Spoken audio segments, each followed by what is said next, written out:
Vamos a abrir la palabra en 1 Tesalonicenses 5. Vamos a terminar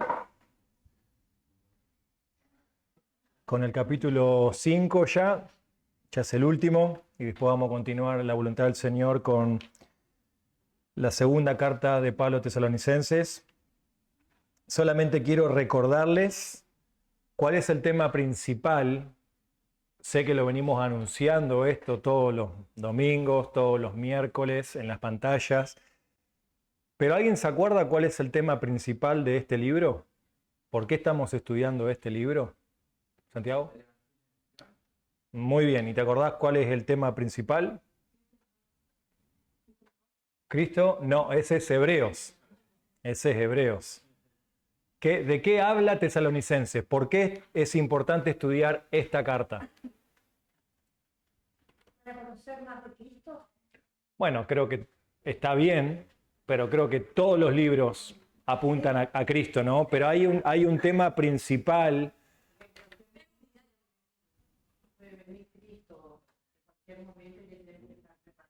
Ahí va la cosa.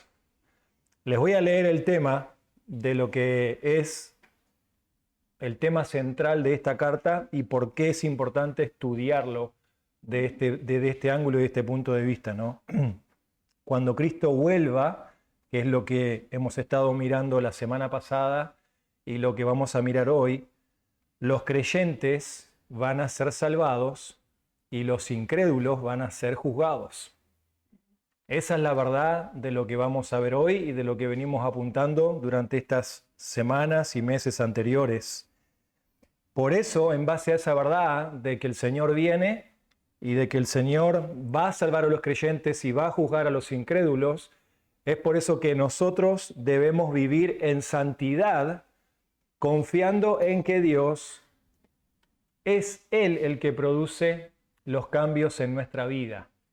Entonces, es por eso que es importante que entendamos, ¿no? Cristo vuelve. Cuando Cristo vuelva, Él va a salvar a los suyos, va a juzgar a los incrédulos, y mientras tanto que eso pasa, nosotros debemos vivir una vida que agrade al Señor. No, esa es nuestra parte, por así decirlo, vivir una vida agradable al Señor. Ahora, vamos a leer el texto y luego vamos a orar y pedir al Señor que nos bendiga para lo que esta noche vamos a mirar de los pasajes aquí del 1 al 11, pero solamente vamos a leer el versículo 1. Dice: ahora bien, hermanos, con respecto a los tiempos y a las épocas, no tienen necesidad de que se les escriba nada, pues ustedes mismos saben perfectamente que el día del Señor vendrá así como un ladrón en la noche. Hasta ahí la lectura. Vamos a orar y pedir al Señor que nos hable. Padre, gracias te damos por esta tarde que nos regalas. Gracias, Señor, por la oportunidad que hoy tenemos de poder juntarnos como iglesia, Señor, en pequeño grupo para poder traer las cargas, poder también agradecerte, Señor, por cómo respondes nuestras oraciones, y pedimos en esta hora que bendigas el tiempo del estudio bíblico, que no sea, Señor, algo que quede solamente en nuestras cabezas como conocimiento de saber lo que el pasaje dice, sino más que nada que motive nuestro corazón a vivir de una manera, Señor, como el texto nos alienta, a vivir sobriamente, vivir alertas, Señor, y sobre todo alentándonos unos a otros. Te pido, Padre, que tu palabra haga la obra en cada corazón en esta noche.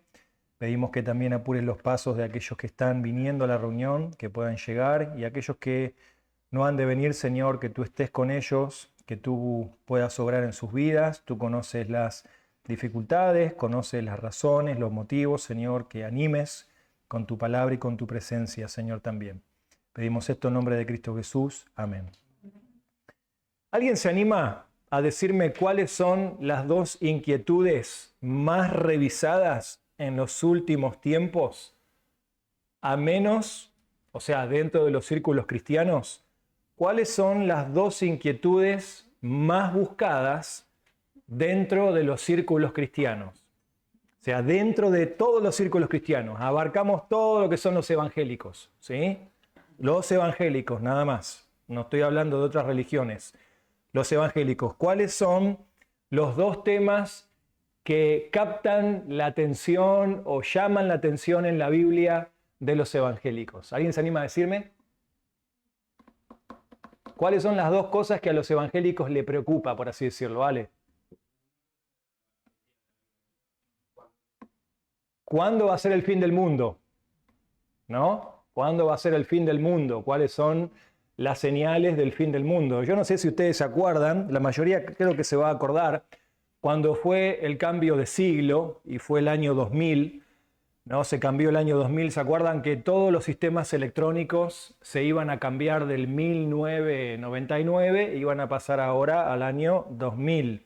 Bueno, se hablaba de una famosa letra en aquel tiempo, que era la famosa letra Y, y que decía que cuando sean las 12 de la noche clavadas, al cambiar el siglo, iba a haber un colapso mundial y el mundo se iba a terminar. Bueno, evidentemente eso no sucedió. Pasaron los años y se siguieron poniendo fechas a cuándo va a ser el fin del mundo. Es más, hoy hay estudiosos específicamente de una materia llamada escatología, en el cual tiene que ver con los eventos futuros de lo que corresponde a la iglesia, lo que va a pasar, y cada uno interpreta qué es lo que va a pasar en el mundo. Algunos se atreven a ponerle fechas, algunos se atreven en base a lo que está pasando en el mundo, decir, bueno, el Señor calculamos que en un par de meses va a estar viniendo. Ese es un tema, el tema del fin del mundo, y hay otro tema que a los creyentes les preocupa o en sí les llama la atención. ¿Alguien sabe cuál es el otro tema?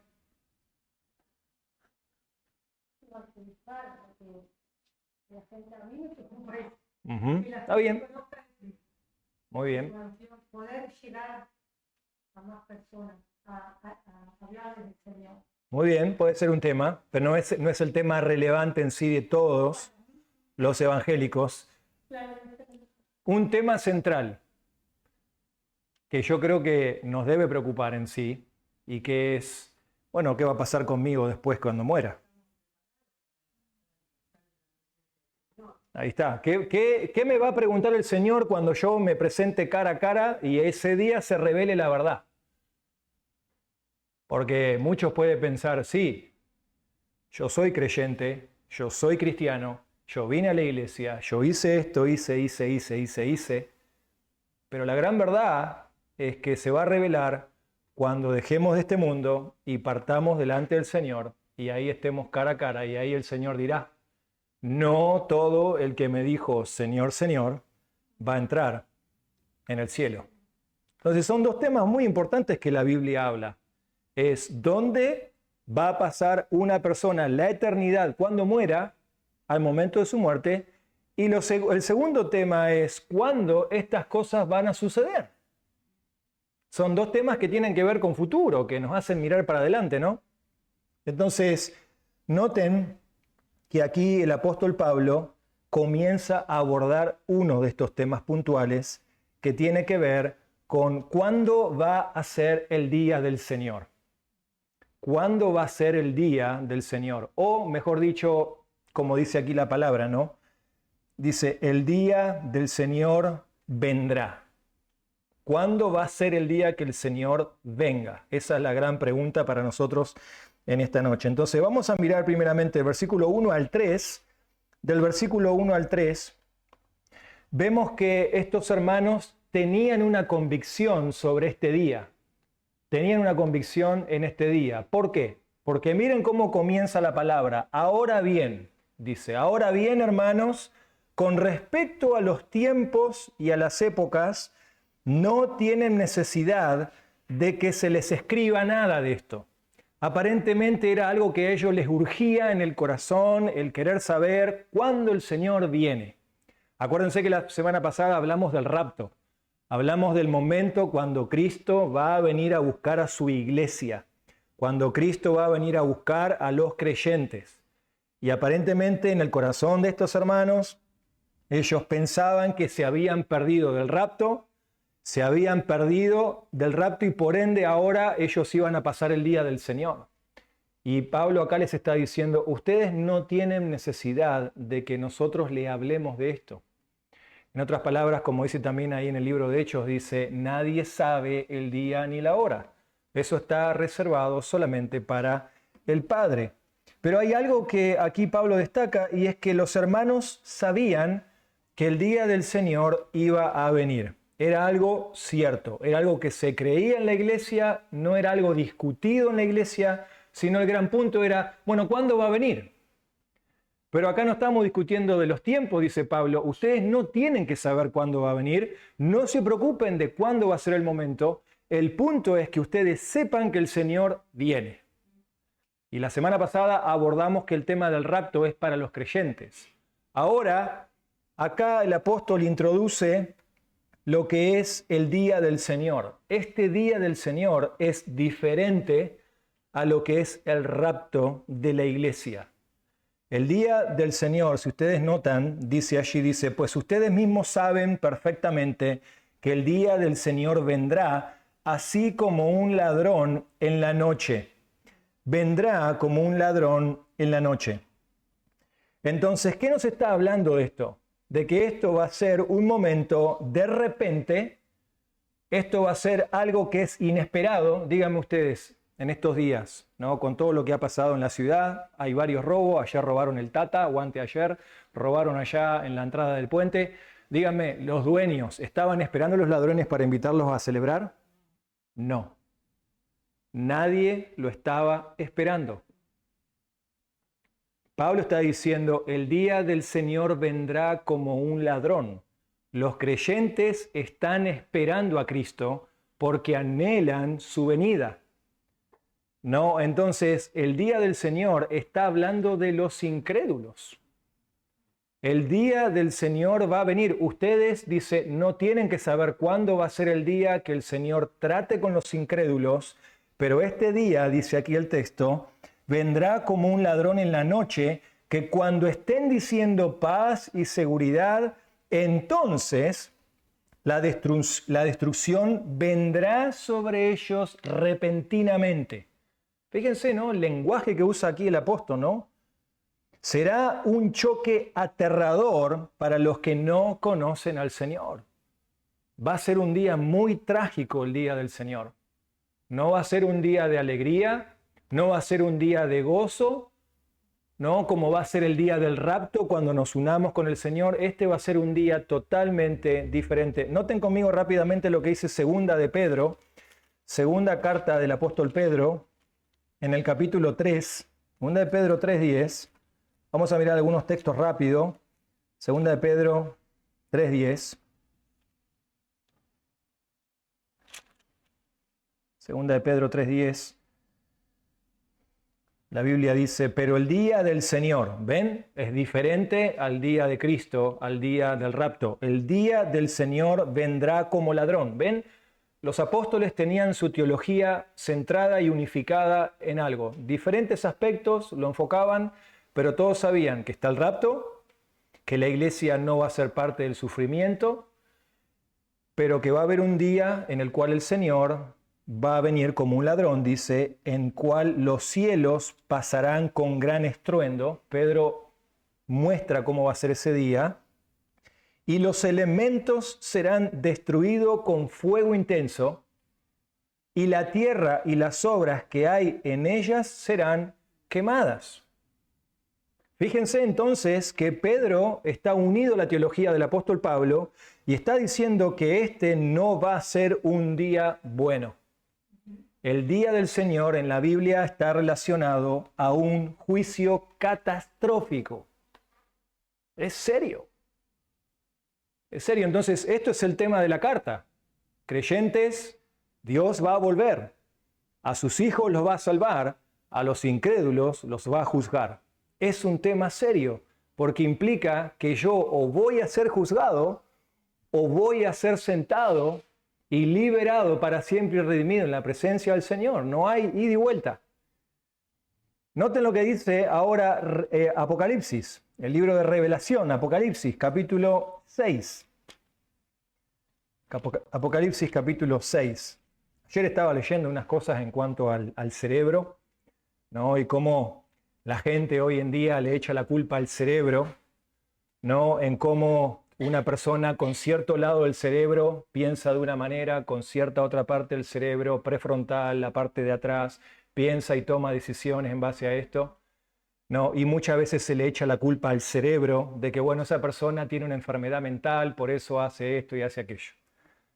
Miren lo que dice el libro de Apocalipsis, el capítulo 6. Qué revelador que es, porque nos muestra que aún la persona después de muerta, su alma sigue pensando, su alma sigue sintiendo, su alma sigue viendo cosas y aún no necesita el cerebro. El cerebro lo único que hace en una persona es le ayuda, por así decirlo, a cumplir lo que su corazón está queriendo hacer o no queriendo hacer. Pero miren esto lo que dice acá, para entender el juicio de lo que va a ser. Noten capítulo 6, versículo 17, el contexto es el sexto sello, cuando está hablando del juicio. Dice, los reyes de la tierra, los grandes, los comandantes, los ricos, los poderosos y todo siervo y todo libre, se escondieron en las cuevas entre las peñas y las montes y decían a los montes y las peñas, caigan sobre nosotros y escondámonos de la presencia de aquel que está sentado en el trono y de la ira del Cordero, porque ha llegado el gran día de la ira de ellos. ¿Y quién podrá sostenerse? Sí, el día del Señor es como dice aquí, es el gran día de la ira. El gran día de la ira. Ahora, los impíos no se van a poder sostener durante ese día. Nadie va a poder escapar. Ahora, esto no va a ocurrir hasta que se levante una gran rebelión en contra de Dios y en contra de la palabra de Dios. O sea, hasta que nosotros no lo vamos a ver esto, para que en el mundo no se levante una gran rebelión, esto todavía no va a suceder. Si hubiera que ubicar en dónde encaja este evento, pastor, en la historia del arco que vimos el domingo en la redención, ¿en dónde encaja esto? Esto no encaja todavía hasta que no haya una gran rebelión. Miremos lo que dice 2 Tesalonicenses. Esto lo vamos a ver más adelante. Pero en 2 Tesalonicenses capítulo 2, versículo 3, segunda carta de Pablo a Tesalonicenses dice, versículo 3, 2, 3, que nadie los engañe en ninguna manera, porque no vendrá sin que primero venga la apostasía, y que sea revelado el hombre de pecado y el hijo de perdición. O sea, ven, no va a pasar esto a que se levante la gran rebelión.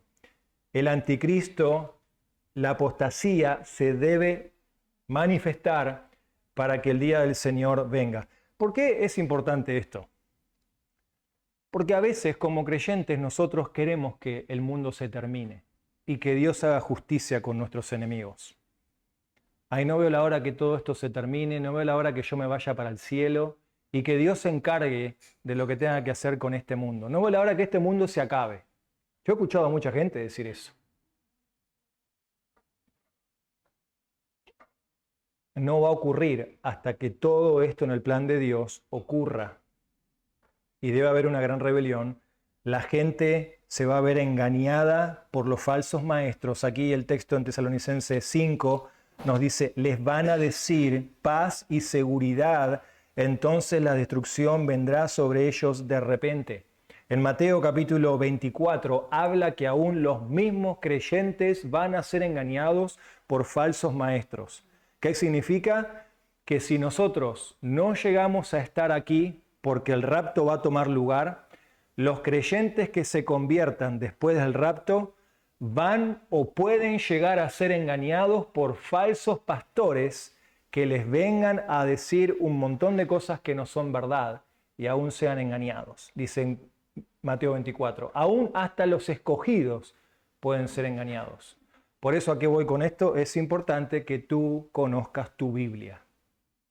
Es importante que tú conozcas las doctrinas fundamentales de la Biblia. Aunque estamos hablando de una doctrina que tiene que ver con eventos futuros y no cambia en sí el destino, es una doctrina secundaria, es importante que tú sepas qué va a pasar. Porque eso te tiene que motivar a cómo vas a vivir. Y eso lo vamos a ver en un momento más. Por eso acá a veces decimos, bueno, a mí no me importa lo que pase más adelante. Es importante que como iglesia y como creyentes sepas lo que va a acontecer, porque eso debe motivar tu corazón a estar tranquilo que si estás en el Señor vas a vivir una vida que agrade al Señor, esperando el rapto y esperando el día del Señor. Ahora noten que la iglesia tenía la certeza. La iglesia en Tesalónica dice, ustedes no tienen necesidad de que se les diga cuándo va a ser. Ustedes saben que el día del Señor viene. Noten las características de lo que va a ser este día, porque en versículo 3 habla, dice, porque cuando estén diciendo paz y seguridad, fíjense que hoy en el mundo, ¿no?, se está queriendo proclamar los decretos de paz. Todo el mundo está buscando hacer la paz, pero hay guerras, hay un montón de cosas que están pasando, y como digo, hasta que no venga el enemigo, el anticristo, esto no va a suceder. Pero dice aquí, ¿no?, en el versículo 3 dice, entonces la destrucción vendrá sobre ellos repentinamente. Repentinamente. Voy a leer un texto en 1:9 de 2 Tesalonicenses. Estos sufrirán el castigo de eterna destrucción, excluidos de la presencia del Señor y de la gloria de su poder. ¿Cuál es la característica de este día? Que este día va a ser un día, como dice el versículo 9, será un día de castigo y destrucción eterna. Yo no sé si tú eres creyente o no, solamente el Señor lo sabe. Mi deber de pastor es advertirte de que este día viene. Y si tú no te has arrepentido todavía y no has estado a cuenta, como dice el libro de Job, con el Señor y has venido en arrepentimiento a Cristo, lamentablemente, si no te arrepientes, en aquel día no habrá chances. No habrá chances. Por eso Dios está siendo paciente, dice, con todos los hombres, esperando que todos los hombres se arrepientan. Dios está siendo bueno contigo, con tu vida, con la mía. Dios está esperando. Pero este día, dice aquí el versículo 9, será el día de castigo y destrucción. ¿Y cuál va a ser? Más allá de que uno piense, bueno, ¿cómo va a ser la destrucción? Lo peor de todo va a ser la separación de Dios. ¿Viviste toda una vida separada de Dios? Bueno, ahora Dios dice, ahora te voy a mostrar lo que significa una vida completamente, eternamente separada de mí. ¿Quisiste vivir 70 años, 80 años sin mí? Bueno, ahora verás en mi justicia, en mi ira, lo que significa. Qué triste, ¿no? Qué triste tener que llegar a este punto en la vida. Dios está llamándote, dice, con cuerdas de amor. Las características de este día no son nada lindas para los incrédulos. El versículo 3 ahí nos dice que este día es inevitable. Este día no se puede escapar. Noten lo que dice el versículo 3, la seriedad, dice, vendrá sobre ellos repentinamente. No, yo tengo tiempo, pastor, yo soy joven, ahora déjame vivir, pastor, disfrutar esta vida, déjame andar en mis cosas, déjame ocuparme en mi trabajo, déjame ocuparme de todas estas cosas que a mí me llaman la atención hoy en día. Mucha gente dice los jóvenes dicen, cuando sea más grande voy a servir a Dios. Llegan a viejos y después dicen, ya se me fue la vida, no puedo servir a Dios, deja que los jóvenes sirvan a Dios. Vendrá repentinamente. Y lo que es interesante del texto, noten la última frase del versículo 3, no escaparán. Mucha gente se va a querer escapar, pero no podrá. No habrá chance de escaparse.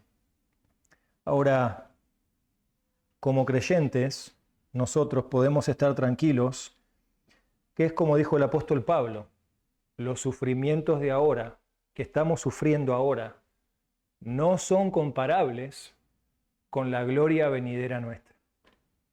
En el libro de Isaías, el profeta dice, decile al justo que le irá bien. en aquel día. En aquel día, está hablando de este día. Al justo en aquel día del Señor le va a ir bien. Por eso no te preocupes tanto de que las cosas te vayan bien hoy. No te preocupes de que las cosas te vayan bien hoy. Preocúpate de aquel día. De aquel día es el día más importante. Porque todo va a ser una memoria pasada de lo que será hoy el sufrimiento. Pablo dice, no puedo comparar los sufrimientos que hoy me están tocando vivir comparado con lo que me espera en el cielo. Pablo sabía que le esperaba gloria, que le esperaba reposo, que le esperaba descanso, que le esperaba ánimo, consuelo, secar sus lágrimas, sus dolores. Él sabía de esto, porque él no iba a experimentar el día del Señor. Ahora, notemos que Pablo continúa con esto explicándole a los hermanos ahí en el versículo 4 al 11. Y ahora, en base a que el día del Señor viene, tanto a buscar su iglesia como también para juzgar, están estas dos, están 4 y en 5. Noten que ahora dice, pero ustedes, hermanos, noten que ahora cambia y dice, ustedes, hermanos, no están en tinieblas. ¿Ven? ¿De quién está hablando el versículo 1 al 3? ¿Está hablando de quién el juicio? Los incrédulos. O sea, para nosotros ahora, me salvé. No voy a estar en el día del Señor. ¡Wow! Pero noten lo que dice las implicaciones prácticas que esto tiene para el creyente. Pero ustedes, hermanos, no están en tinieblas, para que el día los sorprenda como un ladrón. O sea, en otras palabras, yo no me debo sorprender de que esto pase en algún momento. ¿Por qué? Porque yo no estoy en tinieblas, yo estoy esperando el día del Señor. Quiero preguntarte algo que una vez me preguntó un pastor a mí. Si hoy viene el Señor, ¿está todo arreglado ya en tu vida? ¿Estás a cuenta con el Señor? Podemos decir, como dice en Primera de Juan, para cuando el Señor aparezca, yo no salga corriendo avergonzado, sino que diga, Señor, procurando ausente o presente, procuro serte agradable. Mi ambición, como dice el libro allí de Colosenses, mi ambición es agradarte en todo, Señor. ¿Podemos decir hoy con limpia conciencia eso delante del Señor? ¿Podemos presentarnos con limpia conciencia como aún dijo Job? Ven, ponte a cuentas con el Señor hoy. Ponte a cuentas con el Señor y por eso te vendrá la paz. A veces no tenemos paz en nuestro corazón, a veces no estamos bien porque no estamos a cuentas con el Señor. Un pastor me dijo una vez, Mariano, es importante que el creyente viva con cuentas cortas delante del Señor. No es ir al almacén, ¿vieron cuando van al almacén y sacan fiado? La chorrera es grande así, a fin de mes te pago. Después va el almacenero, va ahí, nosotros en Ezeiza teníamos eso, ¿no? La famosa libreta, se usaba en aquel tiempo, ¿no? Iba con la libreta y el mes nuevo empezaba y leche, pan y todo, manteca y pac, iba tachando. Y claro, llegaba a fin de mes y eran 4 hojas de papel de cuenta. Yo espero que si hoy viene el Señor, nosotros no tengamos 10 páginas para arreglar cuentas con el Señor. Que no tengamos 10 páginas, 10 horas para decirle todo lo que pasó esta semana que no hemos hecho bien.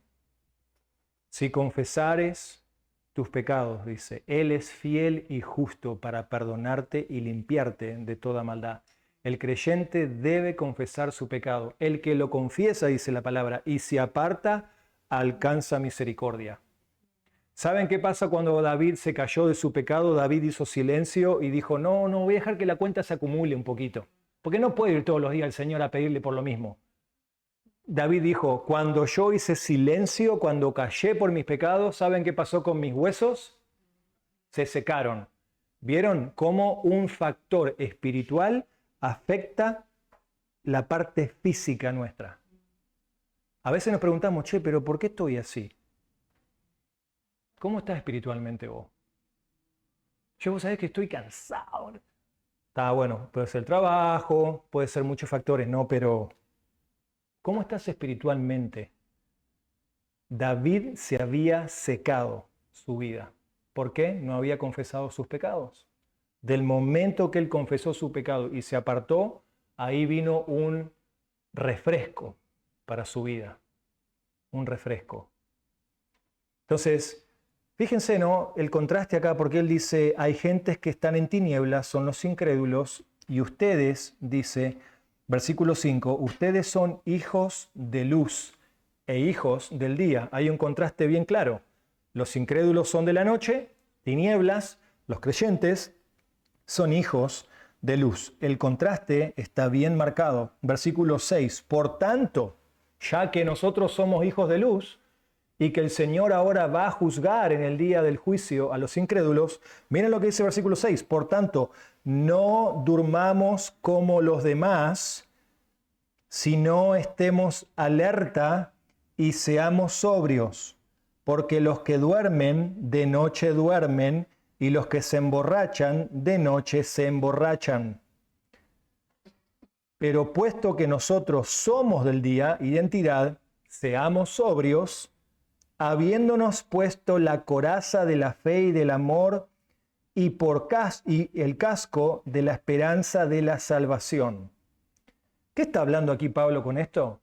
Básicamente Pablo está diciendo, el juicio viene, por tanto ustedes como creyentes, mientras que esperan el rapto y esperan el día del Señor, vivan una vida sobresaliente.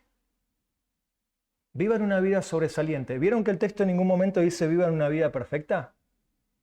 Sino que el texto presenta un contraste entre lo que es la luz y lo que es las tinieblas. Entonces, ¿cómo un creyente resalta o sobresale por sobre la oscuridad? ¿Cómo resalta?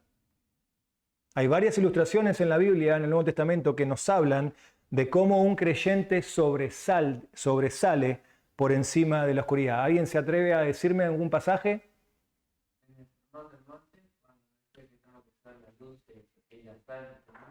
Muy bien, uno. Después, ¿qué más? En el libro de Mateo, ¿se acuerdan cuando Jesús dice, si ustedes ponen una lámpara abajo de un almud y la esconden y no la hacen alumbrar, entonces no tiene sentido, ¿no? Que escondan la lámpara, hagan brillar su lámpara, hagan brillar su luz delante de los incrédulos. Entonces, quiero notar dos textos, Efesios 5:8, para notar cómo se ve la vida sobresaliente de un creyente, cómo se ve la vida de alguien que sobresale por sobre los incrédulos. 5:8 dice, porque antes ustedes eran tinieblas. ¿Ven? Ya empezamos con el contraste. Eran tinieblas, pero ahora son luz en el Señor. Anden como hijos de luz. Anden como hijos de luz. ¿Cuál sería un ejemplo de vivir como un hijo de luz? A ver, deme un ejemplo práctico. ¿Cómo bajamos este versículo a la práctica de un creyente? ¿Cómo se puede hoy ser, como dice aquí, ¿no? Ahora ustedes son luz en el Señor, anden como un hijo de luz, porque el fruto de la luz consiste en verdad, justicia y bondad. ¿Cómo se ve eso ejemplificado en la vida de un creyente? La bondad, la justicia y la verdad. Deme un ejemplo práctico de la vida cotidiana, a ver. Ayúdenme a mí, aconséjenme a mí, que estoy luchando con un problema en mi vida y que mi tendencia es volverme otra vez a la oscuridad y a seguir andando como andaba antes. ¿Qué ejemplo me dirían a mí, a un hermano en la fe? Dirían, mirá, vos deberías vivir de acuerdo a tu identidad, que es andar en luz. ¿Qué me dirían? Un ejemplo práctico, ayúdenme, porque estoy luchando todavía con mi tiniebla. ¿Qué me dirían? Sin miedo, sin miedo. Trabajar responsablemente aplicaría, por ejemplo, ahí a lo que dice, ¿verdad? Dice, el fruto de la luz consiste en bondad. En bondad. Deme un ejemplo de bondad. ¿Cómo un creyente muestra bondad? Muy bien, eso sería un ejemplo. ¿Qué más? En casa. En casa. Soy un esposo. Soy un padre. ¿Cómo puedo aplicar la bondad en casa? Ser más comprensivo con los que están alrededor mío. Poner al otro por encima de mis prioridades. Bondad. ¿Qué más? Justicia o verdad, ¿no? Un ejemplo práctico, acá dice el texto, consiste en bondad, en justicia. ¿De qué manera un creyente muestra justicia? ¿De qué manera un creyente hace justicia? Orando, bueno, ¿qué más? Conduciéndose de una manera que va a rendir cuenta al Señor y dejando las cosas en las manos del Señor. Justicia, en justicia. No busco la justicia propia, sino que Dios se va a encargar de hacer sus cosas. Fíjense, hermanos, les aliento a poner en práctica lo que la Biblia dice, no solamente aquí, sino que pueda bajar prácticamente a vivir una vida sobresaliente como la Escritura dice. Tenemos que aprender a pensar en ejemplos prácticos de la palabra para nuestra vida cotidiana, en el día a día, el común. Noten lo que dice Romanos capítulo 6, versículo 4. Romanos 6, 4. Romanos 6, 4. La vida en la luz, la vida de un creyente sobresale por los de los incrédulos. Romanos 6, 4. Dice, por tanto, hemos sido sepultados con Él por medio del bautismo para muerte, a fin de que como Cristo resucitó de entre los muertos por la gloria del Padre, así también nosotros andemos en nueva vida o andemos en una novedad. Tiene que haber un cambio en nuestra vida. No podemos seguir viviendo como en las tinieblas. Por eso que el contraste es bien marcado. Pablo dice, los hijos de luz ahora viven en alerta y viven en sobriedad, como con un estilo de vida diferente. ¿Saben que nosotros con nuestra manera de vivir podemos iluminar nuestras vidas, el testimonio de la gloria del Señor, o con nuestros hechos y acciones y palabras podemos oscurecer el testimonio del Señor? Porque acá el contraste es bien simple, acá no hay color gris, acá no hay la LED se me está apagando. Acá es o se apagó o brilla, o es luz o es tinieblas. No hay baja tensión. No, pastor, vos sabés que ando medio con baja tensión. O andás en luz o andás en tinieblas. Primera de Juan, capítulo 1. Si decimos que andamos en luz, si yo digo que ando en luz, pero practico pecado, ando en tinieblas, entonces ¿qué pasa? ¿Soy qué? ¿Mentiroso? ¿Soy mentiroso? Entonces, fíjense la seriedad del texto que pone en cuanto a cómo vivir, Pablo, una vida a la luz del retorno del Señor. Y ahí él continúa en el avance ahí de la carta, y noten que ahora el versículo 6 al 8 nos dice la manera de cómo podemos vivir sobresalientemente. Dice, por tanto, no durmamos como los demás, no tengamos ese estilo de vida que los demás llevan adelante. Porque los que duermen de noche duermen y los que se emborrachan de noche se emborrachan. En otras palabras, no sigan ese mismo estilo de vida de los incrédulos, sino que, versículo 8, puesto que nosotros somos de día, seamos sobrios, ¿no? La palabra sobrio allí significa que estemos despiertos, que estemos alertas, que no nos relajemos espiritualmente. ¿Saben cuando alguien viene y comparte que ha caído en un pecado, que tiene una lucha y ha cedido a eso? Cualquier situación yo lo atribuyo a esto. Hay un descuido espiritual. Hay un descuido del corazón, hay un descuido del alma. Ningún pecado, escucha esto, ningún pecado sucede de un día para otro. Ningún pecado sucede de un día para otro. Es algo que ahí adentro, en nuestro corazón todavía arraigado, debe ser quitado, todavía sigue estando allí. Y es por eso que la Biblia habla, dice, quitad de vosotros estas cosas. Quítense de vosotros la ira, quítense de vosotros la amargura, quítense de vosotros el enojo, quítense las palabras mentirosas, quítense. Pablo le dijo a Timoteo, ten cuidado de tu vida, ten cuidado de tu alma, Ten cuidado de estas cosas, no sea que tropieces, que caigas. Hermano, yo quiero alentarte, ¿no?, a que tú puedas cuidar tu corazón, como yo debo cuidar del mío. Pablo le dijo a los efesios, le dijo, ten cuidado, tengan cuidado de sí mismos, pastores en Éfeso, y que ellos también se cuiden sus propias almas. Cuida tu alma porque el diablo anda como león rugiente buscando a quien devorar. Nuestra vida demanda que estemos despiertos. Esto es una batalla. Por eso que aquí Pablo dice, no, seamos sobrios, no se duerman espiritualmente. Los discípulos, escuchen, los discípulos del Señor les dijo, mejor ilustración que esta, le dijo, muchachos, oren conmigo, vengan. Necesito que me apoyen en oración, oren conmigo para que no entren en tentación. ¿Qué hicieron los discípulos?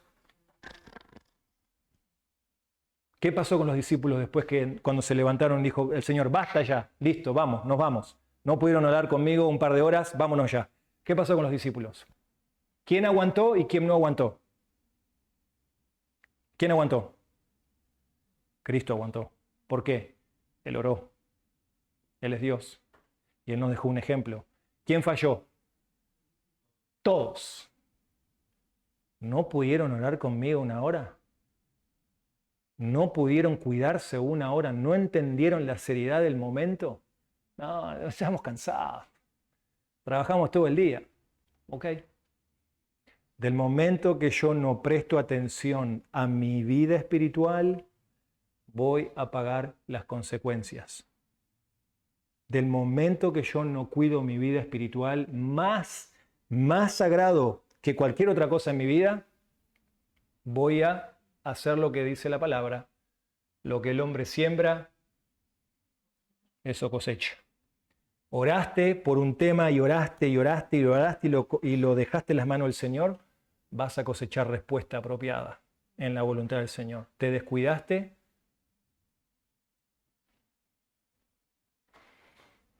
No podemos relajarnos espiritualmente, no podemos descansar espiritualmente, porque esto es una batalla. Esto es un peligro, pastor, pero uno se cansa a veces de las mismas luchas de siempre. La persona despierta, alerta y sobria tiene su lámpara encendida y preparada para el regreso del Señor. Está prendida, como la Virgen, las 10 vírgenes. Había un par que estaban ahí preparadas y otras que, cuando el Señor vino ya era tarde, se habían descuidado. La situación del momento amerita que estemos despiertos.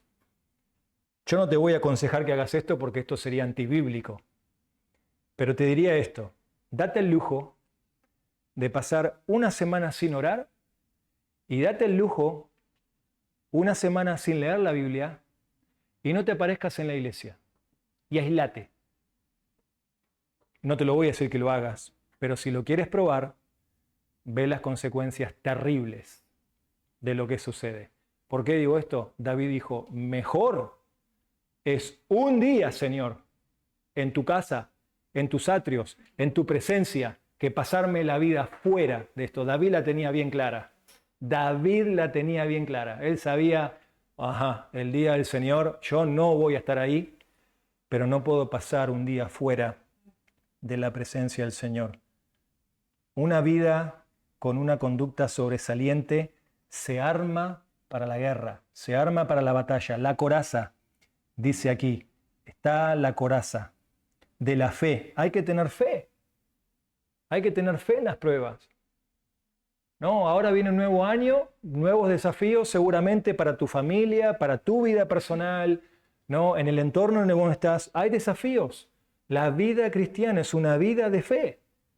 La misma fe que crees que Cristo te ha salvado para irte al cielo es la misma fe que necesitas para perseverar, para seguir adelante y no abandonar. La fe, dice, la coraza de la fe y del amor. Necesito amar al Señor, necesito amar su palabra, necesito amar la iglesia, necesito amar lo que Dios ama. Eso es lo que me va a mantener a mí viviendo una conducta en la cual agrada al Señor. Dice el casco, la coraza de la fe y del amor, y el casco, y por casco la esperanza. No, en el libro de Efesios habla, ¿no?, acerca del yelmo de la salvación, ¿no? Donde nosotros renovamos nuestra mente con la palabra del Señor. Por eso pones el casco, ¿no? Renovar esos pensamientos que no son de la palabra del Señor, no son bíblicos, y poner la palabra del Señor. Y el versículo dice 9, dice, porque no nos ha destinado Dios para ira. Fíjense, ¿no? Dios no nos ha destinado para ira. Gloria al Señor por eso, sino para obtener salvación por medio de nuestro Señor Jesucristo. Es por medio de Cristo la salvación, para que ya sea que estemos despiertos o dormidos. Eso está hablando, acuérdense, el capítulo 4, ¿quiénes son los que duermen? Los que murieron, ¿no? A que estemos despiertos o estemos dormidos, vivamos junto a Él. Por tanto, miren, ahí viene, por tanto es la acción ahora que le dice, en base a esta realidad, ahora ¿qué tienen que hacer, iglesia? Dice, confórtense los unos a los otros. ¿Ven? ¿Con qué nos tenemos que animar? En base al contexto del pasaje. Tranquilo. Tranquilo, Babi, que las cosas el año que viene van a cambiar. Las cosas te van a ir mejor. Tranquilo, tranquilo, Mariela, que el año que viene vas a tener más trabajo, el Señor te va a proveer más. Alfredo, vas a tener más salud el año que viene, qué bueno, qué bueno. ¿Con qué me debo confortar? Pregunto yo. Con la palabra, pero ¿cuál debe ser en base al contexto de todo lo que está pasando en la carta para que yo la aplique ahora en mi iglesia? Debemos alentarnos con que el Señor nos va a salvar de todo esto y que no vamos a tener que pasar por el juicio. Nos tenemos que confortar y dicen, edifíquense el uno al otro. Edifíquense, o sea, si hay algo que hay que hacer hasta que el Señor venga, es alentarse y edificarse, no derribarse, no derribarse. Se tienen que edificar. ¿Cómo se edifican? Hablándose la verdad unos a otros en amor y en gracia. Orando unos por otros, intercediendo unos por otros. Vamos a ver en la exhortación de capítulo 5 más adelante los deberes prácticos de la vida cristiana. ¿Qué pasaba con esos creyentes que andaban ociosos, que eran indisciplinados? ¿Qué pasaba con esos creyentes que estaban desanimados, pobres porque estaban sufriendo?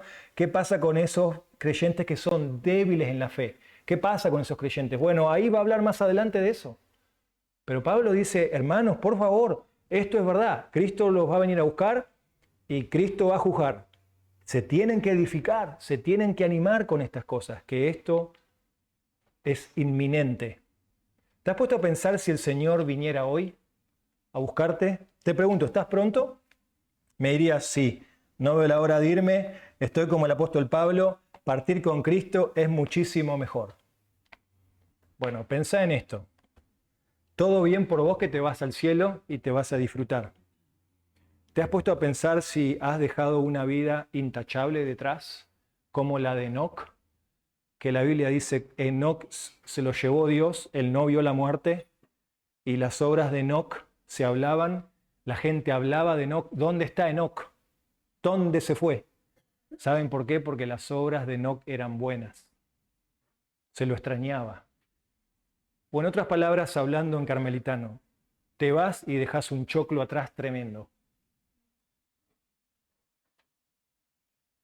Arreglar las cosas.